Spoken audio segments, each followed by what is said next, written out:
Bismillahirrahmanirrahim. Assalamualaikum warahmatullahi wabarakatuh. Alhamdulillahi rabbil alamin. Wassalatu wassalamu ala ashrafil anbiya'i wal mursalin. Nabiyyina Muhammadin wa ala alihi wa sahbihi ajma'in. Amma ba'd. Para penuntut ilmu dimanapun antum berada, semoga Allah subhanahu wa ta'ala merahmati dan memberkahi antum semua. Inilah pertemuan kelima dari pelajaran akidah, membahas kitab Thalathatul Usul wa Adillatuha, atau 3 landasan utama dan dalil-dalilnya yang ditulis oleh Syekh Muhammad bin Abdul Wahhab At-Tamimi rahimahullahu ta'ala. Di pertemuan kelima ini kita akan membahas tentang macam-macam ibadah, antara lain doa, khauf atau rasa takut, dan roja atau berharap. Penulis berkata, wa anwa'ul ibadah allati amara Allah biha, macam-macam ibadah yang diperintahkan Allah Subhanahu wa taala antara lain adalah mithlul Islam wal iman wal ihsan. Islam, iman, dan ihsan. Wa minhu ad-du'a, antara lain berdoa, wal khaufu, rasa takut, wal raja, berharap, wat tawakkul, tawakal, wal ragbah, harap, wal rahbah, rasa cemas, wal khusyu', tundukan, wal khasyah, rasa takut, wal inabah, kembali kepada Allah, wal isti'anah, memohon pertolongan, wal isti'adah, memohon perlindungan, wal istighatsah, memohon keselamatan, wal dzabhu, menyembelih, wan nazar, dan nazar, wa ghairu dzalika minal ibadah allati amara Allah biha, dan ibadah lainnya yang diperintahkan oleh Allah Subhanahu wa taala, kulluha lillah, semuanya hanya dipersembahkan kepada Allah Subhanahu wa taala. Wad dalilu qauluhu ta'ala, dalilnya adalah firman Allah Subhanahu wa taala dalam Al-Qur'an surah Jin ayat 18. Wa annal masajida lillahi fala tad'u ma'allahi ahada. Artinya, dan sesungguhnya masjid-masjid itu adalah kepunyaan Allah, maka janganlah kalian menyembah seorang pun di dalamnya selain Allah. Penjelasannya, setelah penulis menukil perkataan Ibnu Katsir rahimahullah di pertemuan sebelumnya, yaitu al-khaliqu li hadhil asya huwal mustahiqqu lil ibadah, pencipta makhluk-makhluk dan ayat-ayat Allah adalah dialah zat yang berhak disembah. Kemudian setelah itulah beliau menyebutkan beberapa amalan yang disebutkan tadi. Itu beliau menyebutkan beberapa ibadah hati dan juga ibadah anggota badan, disertai dalil dari Al-Quran pada setiap ibadah yang akan dirinci di pembahasan-pembahasan berikutnya. Kemudian penulis rahimahullah mengatakan, faman sarafa minha syai'an li ghairillah fahuwa musyrikun kafirun. Oleh karena itu, barang siapa yang mempersembahkan ibadah tersebut kepada selain Allah, maka ia adalah orang musyrik dan juga kafir. Wad dalilu qauluhu ta'ala, dalilnya adalah firman Allah Subhanahu wa taala Al-Qur'an surah Al-Mu'minun ayat 117. Wa man yad'u ma'allahi ilahan akhar la burhana lahu bihi fa innama hisabuhu 'inda rabbih innahu la yuflihul kafirun. Artinya, dan barang siapa yang menyembah Tuhan yang lain selain Allah, padahal tidak ada suatu dalil pun baginya tentang itu, maka sesungguhnya perhitungannya di sisi Tuhannya. Sesungguhnya orang-orang kafir itu tiada beruntung. Kemudian penulis mulai merinci masing-masing ibadah dengan menyebutkan dalil-dalilnya dari Al-Quran. Yang pertama adalah ibadah doa. Penulis berkata, wa fil hadits ad-du'a'u mukhul ibadah. Dalam hadis disebutkan doa adalah inti ibadah. Wad dalilu qauluhu ta'ala, dalilnya adalah firman Allah Subhanahu wa taala, dalam Al-Quran surah Ghafir ayat 60. Wa qala rabbukum ud'uni astajib lakum innal ladzina yastakbiruna an ibadati sayadkhuluna jahannama dakhirin. Allah Ta'ala berfirman, dan Tuhan berfirman, berdoalah kepadaku, niscaya akan kuperkenankan bagimu. Sesungguhnya orang-orang yang menyombongkan diri dari menyembahku akan masuk neraka jahanam dalam keadaan hina jina. Doa terbagi menjadi dua. Yang pertama disebut dengan doa ibadah, yaitu doa dengan keadaan, seperti salat, puasa, dan haji. Dan semua ibadah yang kita lakukan itu disebut dengan doa atau doa ibadah. Kemudian yang kedua disebut dengan doa mas'alah, yaitu doa dengan permintaan lisan, seperti ucapan Allahumma gfirli, ya Allah ampuni aku, atau Allahumma arhamni, ya Allah rahmati aku. Lalu bagaimana hukum dari kedua doa tersebut? Adapun doa ibadah, maka ini hanya boleh dipalingkan kepada Allah Subhanahu wa Ta'ala. Dan apabila dipalingkan atau dipersembahkan kepada selain Allah Subhanahu wa Ta'ala, maka termasuk syirik akbar atau syirik besar. Adapun doa masalah atau meminta dengan lisan, maka hukumnya terdapat rincian di dalamnya. Dijelaskan sebagaimana berikut ini. Doa masalah atau doa meminta dengan lisan terbagi menjadi dua. Pertama, meminta sesuatu yang hanya bisa dilakukan oleh Allah Subhanahu wa Ta'ala.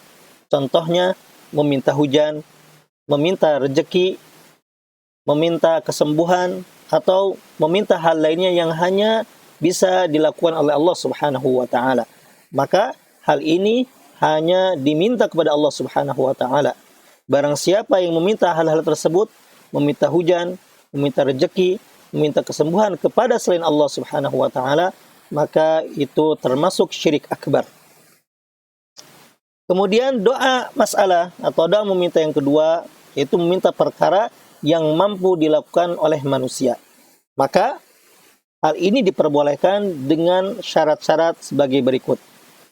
Pertama, syaratnya orang yang dimintai adalah orang yang masih hidup.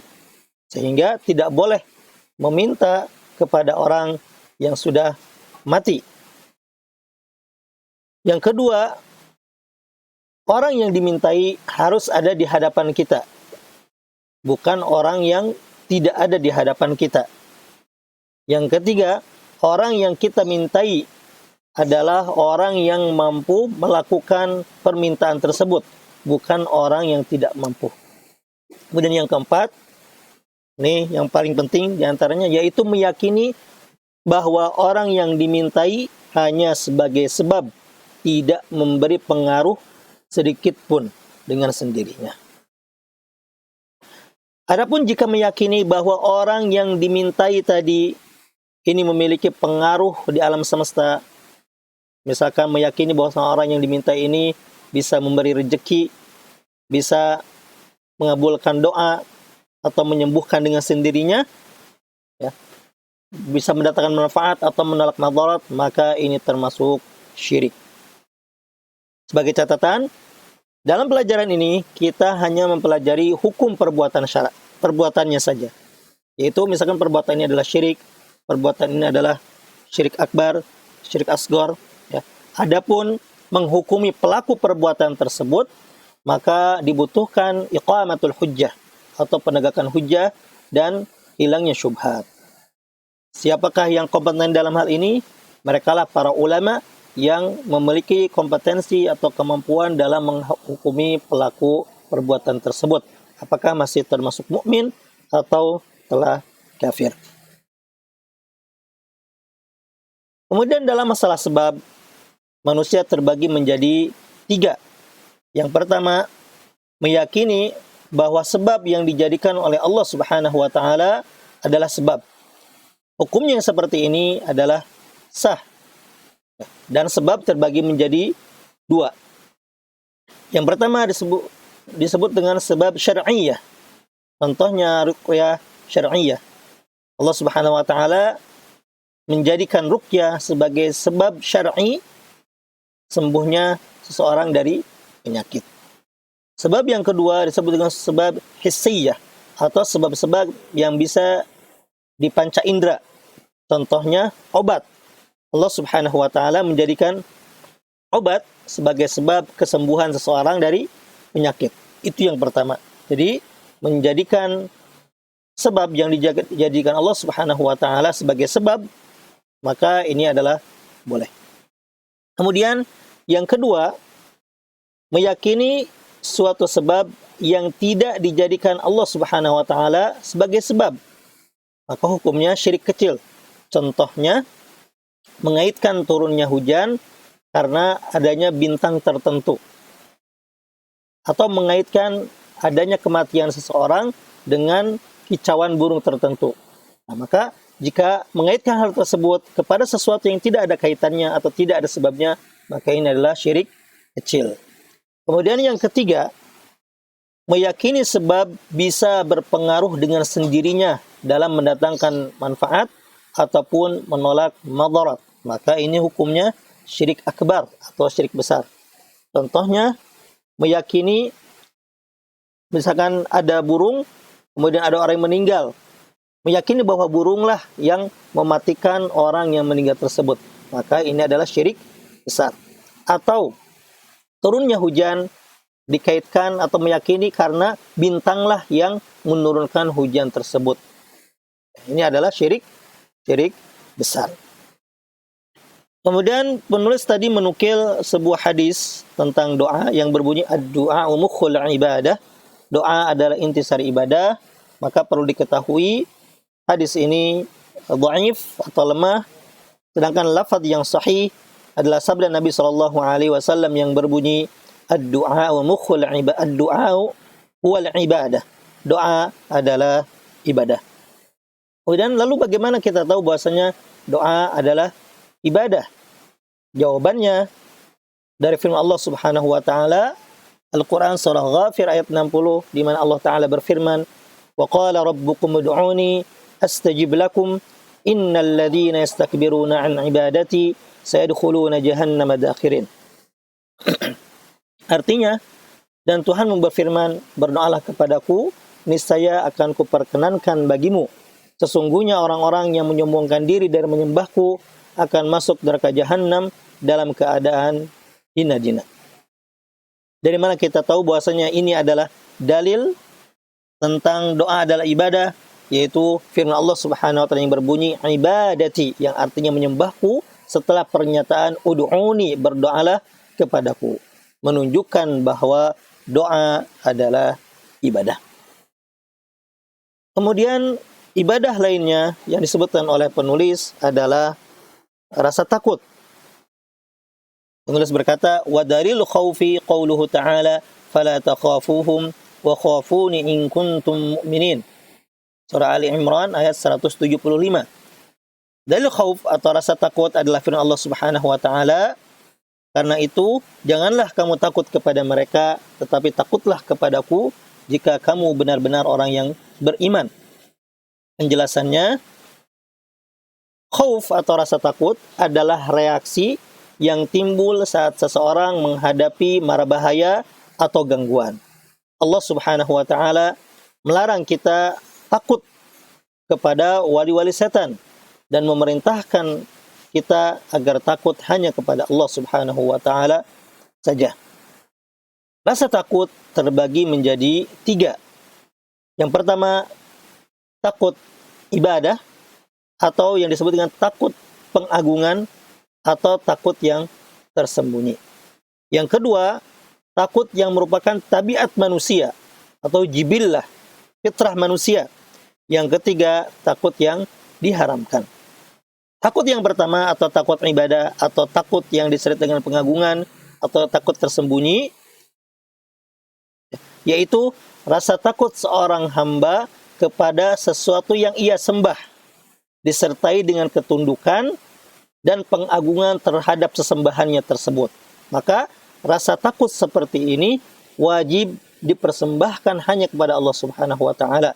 Sedangkan memalingkannya kepada selain Allah, maka ini adalah syirik. Kemudian takut yang kedua itu takut tabiat atau takut fitrahnya manusia.